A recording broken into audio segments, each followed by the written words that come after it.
امریکی نائب صدر جے ڈی وینس نے پاکستان روانہ ہونے سے قبل کہا کہ اگر ایران نیک نیتی سے بات کرے گا تو وہ بھی تیار ہیں، لیکن اگر امریکہ کو آزمانے کی کوشش کی گئی تو جواب سخت ہوگا۔ ہم مذاکرات کے منتظر ہیں۔ میرا خیال ہے کہ یہ مثبت ہوں گے، البتہ ہم دیکھیں گے۔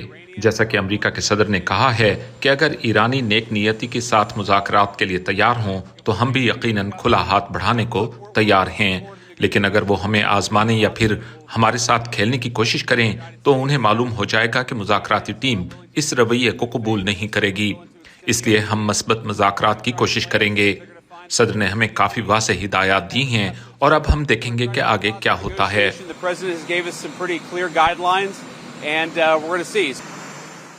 وینس ایران کے ساتھ جنگ بندی کے کسی معاہدے پر بات چیت کے لیے اسلام آباد کا دورہ کر رہی ہیں۔ اس مذاکراتی عمل میں متوقع طور پر ایران سمیت دیگر ممالک کے وفود بھی شامل ہوں گے۔